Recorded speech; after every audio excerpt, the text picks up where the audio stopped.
Welcome to Inside the Outcomes, a rehabilitation research podcast.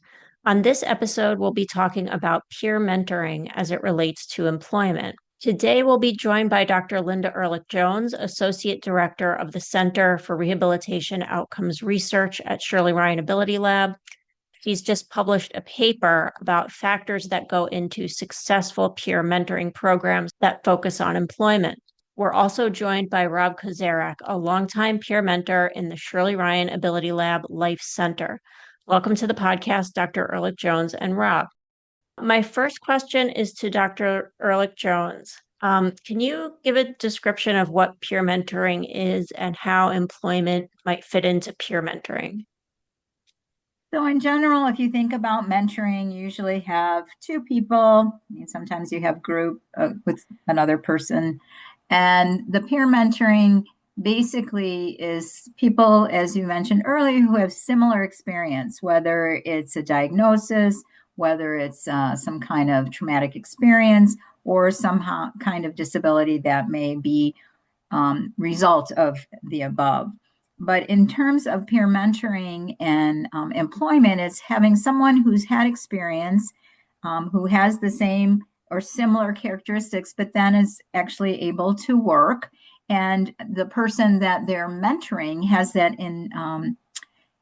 interest in either going back to work or starting a job or things along those lines. And so getting that kind of support from someone who's been through that experience, I think can be very helpful. So I know that at Shirley Ryan Ability Lab, the peer mentor program is through the Life Center. Can you kind of talk about what the Life Center is? Sure. So at the Shirley Ryan Ability Lab, there is the Life Center, and LIFE stands for Learning, Innovation, Family, and Empowerment. And there are a lot of resources for patients and patients' families, although they also provide a lot of resources for our staff as well. And there's information about diseases and treatments and diagnoses and things along those lines that you wouldn't find maybe in your regular library in your neighborhood. So it's very helpful. There's education managers there that also provide support to individuals that come by the Life Center. The peer mentoring program has been around for quite a while. Lisa Rosen was involved in that while she was here. And Chris Mix, who is here right now as an occupational therapist and an education program manager, is responsible for the peer mentoring program and does training with the peer mentors. And we had been in contact with her when we had this grant from the National Institute on Disability, Independent Living, and Rehabilitation Research for employment for people with physical disabilities, and asked if there was a way that we could contribute to the peer mentoring program in terms of talking about employment and helping the peer mentors during their training to learn how to help others in terms of the ability to have employment after their injury. And Rob, can you tell us a little bit more about yourself and your experience as a peer mentor at Shirley Ryan Ability Lab? Yeah, absolutely. I'm Rob. I'm a T4 paraplegic. I was hurt in July of 2006. So at the time of this recording, just shy of 19 years. Now, when it came to experiencing my injury when I first got hurt, I realized that I didn't get a lot of the education that I was kind of thirsting for. But in the time that I got hurt until the time that I actually started working with the Life Center, I was able to connect with a lot of people with disabilities, a lot of people in the community, and learn a lot of things kind of piecemeal. I've been lucky enough to have gone to college, gotten a bachelor's degree and two master's degrees, as well as experienced a lot of other life events, marriage, building a house, and then also getting involved with employment. So when I ended up moving to Chicago in 2016, and I wanted to use that knowledge that I've gotten from other people as a way to uh, help support people that have gone through what I went through when I first got hurt, and provide that information that I was kind of thirsting for when I first got hurt. And I found out about the Life Center through a friend of mine, and the opportunity to peer mentor people that have recently been injured or recently acquired a disability, talk to not only them but also their families, and work through a lot of worry that they might have, a lot of questions they might have, and kind of work through what my experience has been to help them kind of troubleshoot a lot of these issues that they've experienced. And so I through that through my experience with the Life Center, I found that there are a number of people that have very similar interests and also worries when they first acquire a disability. Almost always, it's going to be whether they can go back to school, go back to work, how they can interact with their families again, that sort of thing. But employment, especially, is one of the topics that always comes up, and it's always a very encompassing what's the word? It's a very encompassing topic. There we go. Sorry. that people want to address, because not only does it go into being able to go back to something that they've been working at for years and years, but also go back to a feeling of normalcy. And that's something that people are always looking for, is something to get back to a sense of being normal, a sense of being what they were prior to, connecting what they were prior to what their injury to what they are now. And through a lot of these experiences, we were able to work through a lot of their questions, work through a lot of issues that they might encounter, and find ways in which they can overcome any kind of obstacle that they may come through. So it's been a very very wonderful experience working with a lot of these peers, getting to know more about themselves, more about who they are, and using that information to help guide them through this employment jungle. I just wanted to say how important Rob's work is, because it is so important to have someone that looks like them, has been through similar experiences, and come out the other end and as successful as you are, Rob. That's a wonderful feeling to know that it's possible. There's hope and things along those lines. And that's not something like someone like me can instill in someone, because I have not experienced that. And I think that's the most important part of the peer mentoring experience, is that you share that experience and that you're able to give that person the hope that they may really want to hear. I appreciate that too.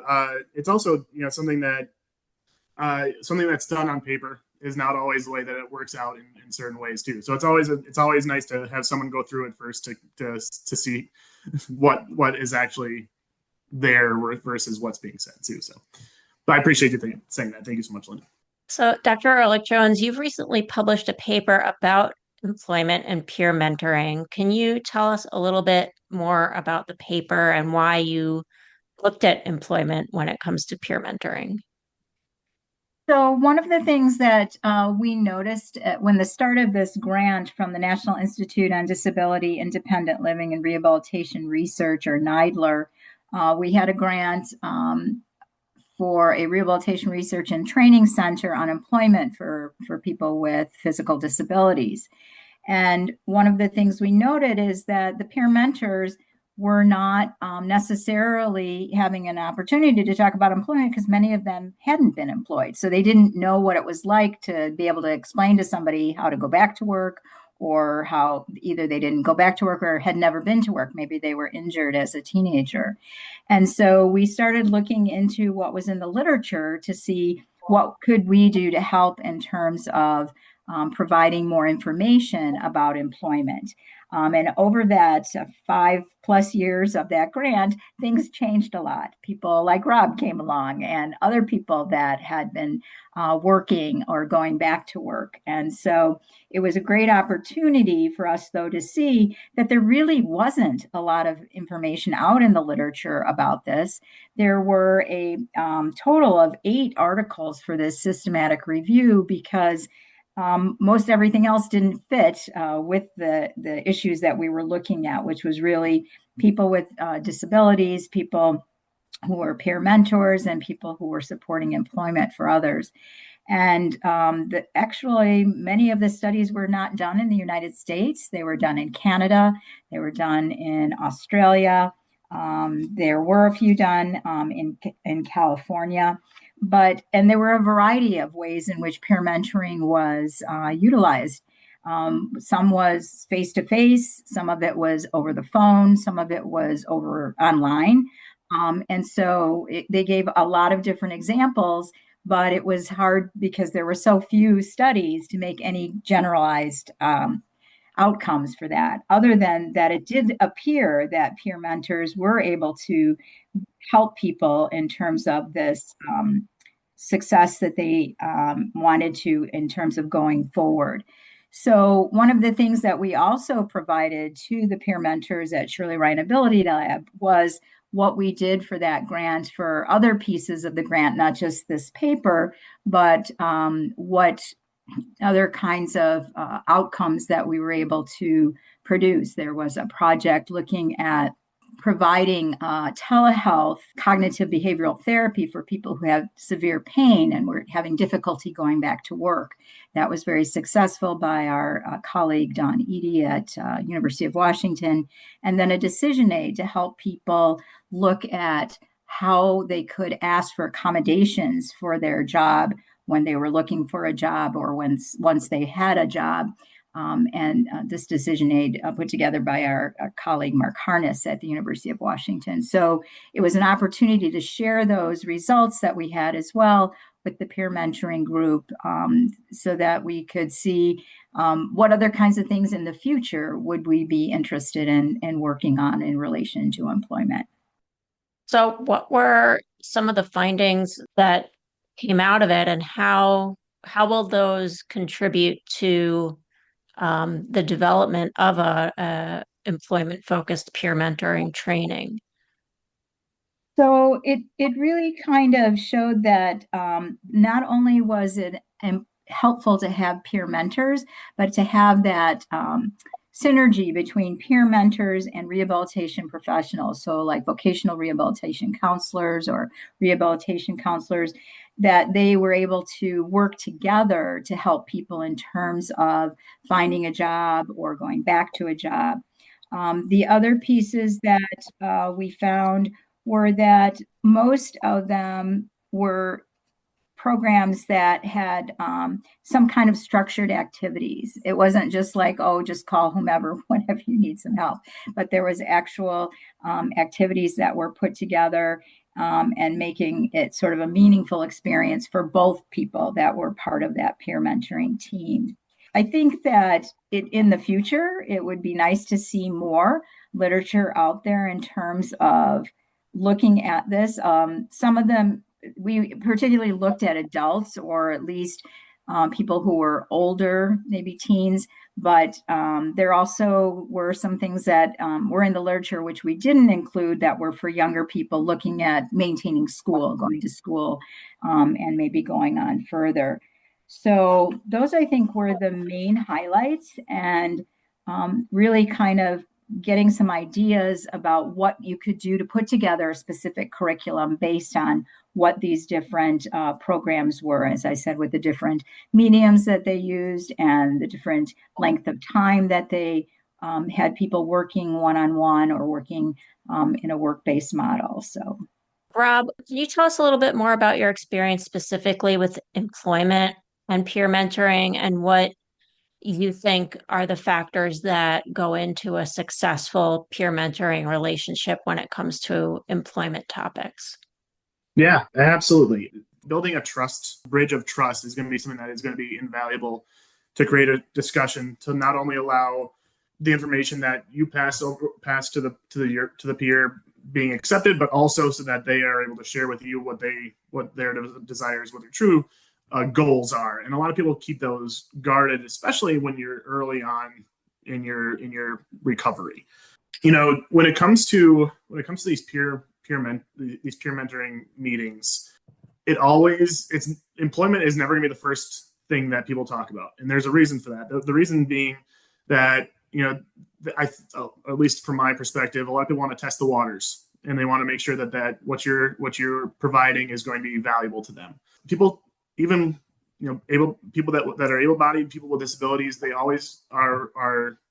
At least in our society today, it's one of those things that people take a lot of pride in, and take a lot of that they keep guarded, and they can be a little embarrassed if it derails. And disability can be seen as a big derailer of employment, and so that it's very understandable that that's never the first thing that comes out. However, that being said, when it does come out, those are some of the more meaningful conversations that I do have, largely because a lot of people coming into this world are disproportionately working physical labor jobs. A lot of them are the sole providers for families, and they want to make sure that they can either go back to something that they were doing before or find something new so that they can continue on providing and being a contributing member of society, which those are all goals that the majority of people that I talk to have. When it comes to people that are looking to get back into their own job, a job that maybe less physical, more an office-based role or something along those lines, those are conversations that are a little bit less nuanced, I would say. They tend to be, what did you do to get back into your role, or what did you have to do in order to get to what you're doing? And for me, my conversations are always really funny, because for me, my background's very eclectic. I have an English degree as well as a master's of public health, and then also a MBA. And now I work for I do medical device sales. And so what I tell them is, this is something that this is a amazing environment for innovation, and it's going to be something that could be a really great experience for you to build something your own, or to fit your experiences to align with something that's already out there. And that can look a number of different things. That could be either working with using your background and your perspective to work in the public or private sector. There's always federal government's always looking to hire people, and you can use your experiences to adjust accordingly to that way, or to what your goals are in that regard. Now, the more interesting and nuanced conversations I do have are going to be those that were in physical jobs before and want to go back to doing something like that after their disability. And that could be farming, it could be construction, any number of those things, truck driving, that sort of thing. Now, what that looks like is that things will be different. There's going to be some changes that need to happen in order to get back to something that's going to be more aligned with what they're looking for. However, like I was saying, this is an excellent area for innovation. This is something that you're going to have to look at and see if there might be an area that is underserved that might not necessarily be as physical, but would be providing services to be aligned with that physicality. One example that I recently heard about was someone was disabled working in construction, and they wanted to get back into the construction, and someone recommended getting into machinery cleaning, setting up a business that would clean the drill bits and things like that, but doesn't require you to be physically standing and things like that. So it requires a little bit of critical thinking and ways in which to look at it. But also, my encouragement to my peers is always that technology is always going to be on your side. We're in an area of technological revolution, and if you want to get back into either physical or non-physical roles, there are ways in which you can do that by using your technology and using your voice to make sure that that happens. And that gets to my last point, is that kind of alluding to what Lynn was saying, is that a lot of these peers really don't know what to ask and what kind of accommodations that they need. So being able to, before you get back into a working role, sitting down, writing down, figuring out exactly what you need and how to voice that to future employers or your current employer is going to be something that is going to be extremely important as you navigate this kind of new normal and work not only on yourself, not only to get yourself back into the workforce, but also helping educate your employers as to what they need to do in order to make sure that that happens, because that is something that they have to do for you. And you have a lot of different laws on your side to make sure that that happens. One last thing I want to plug, though, too, vocational rehab is something that I was never informed about until I was already through my bachelor's degree. But vocational rehab is there to help you get back into the workforce. And that can look like a number of different things. That could help you, that could pay for a car to get back into, to get to work, or it could look at paying for a degree, paying for books, things of that nature. These are critical resources that everyone is entitled to and should be utilized, and honestly known about from the onset of their disability, because it's something that will help you get back into the workforce and is incredibly important to do so.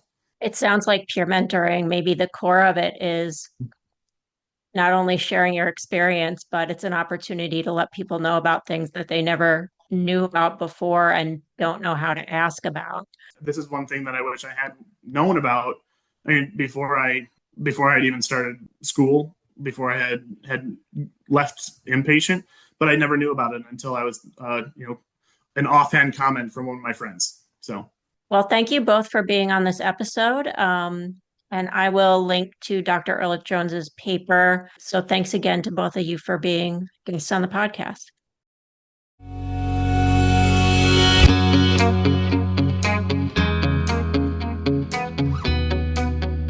This has been Inside the Outcomes, a rehabilitation research podcast. This podcast is supported by the National Institute on Disability, Independent Living, and Rehabilitation Research. I'm your host, Sharon Parmet, signing off.